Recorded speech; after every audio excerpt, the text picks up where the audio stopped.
এভাবে যখন উহুদের যুদ্ধ সংগঠিত হলো, একটি ভুল ক্রমে মুসলমানরা প্রথমে পরাজিতের দিকে ধাবিত হয়ে গেল। আল্লাহর রাসূল একটি গর্তের মধ্যে পড়ে গেলেন, কাতরায় পড়ে গেলেন। রাসূলকে দেখা যায় না, চারদিকে কবর ছড়িয়ে পড়ল। শয়তান একটি কবর ছড়িয়ে পড়ে দিয়েছে যে মুহাম্মদ পৃথিবীতে নাই, মুহাম্মদ পৃথিবীতে নাই।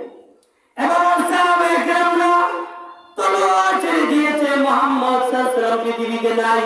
কার জন্য জিহাদ করবো রে, কার জন্য তলোয়ার ছাড়াবো? আমাদের প্রান্তীয় রাসূল, আমাদের কলিজার টুকরা, আমাদের রাসূল নাকি দুনিয়া থেকে বিদায় হয়ে গেছে। তারা হাত থেকে তলোয়ার ছেড়ে দিয়েছে, তারা শক্তিহীন হয়ে পড়েছে।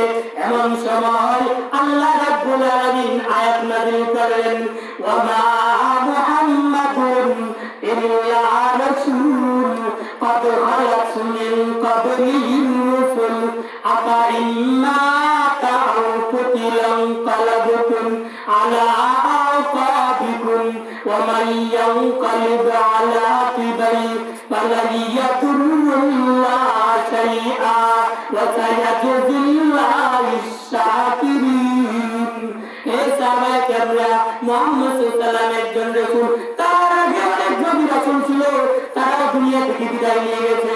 তিনি তো একদিন পৃথিবী থেকে বিদায় নিয়ে যাবে।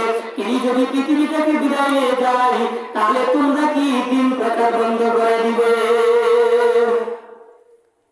অনেক নবী রাসূল ছিলেন, তারা তো পৃথিবী থেকে বিদায় নিয়ে গেছে।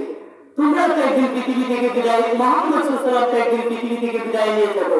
এজন্য কি তোমরা দিন প্রচার বন্ধ করে দিবে? ওই আয়াত নাযিল করার পর সাহাবায়ে কেরামদের মধ্যে আবার শক্তি ফিরে আসলো।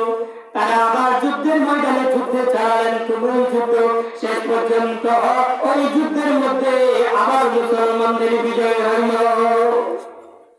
আবার মুসলমানদের বিজয় হইল। প্রিয় হাজিরিন,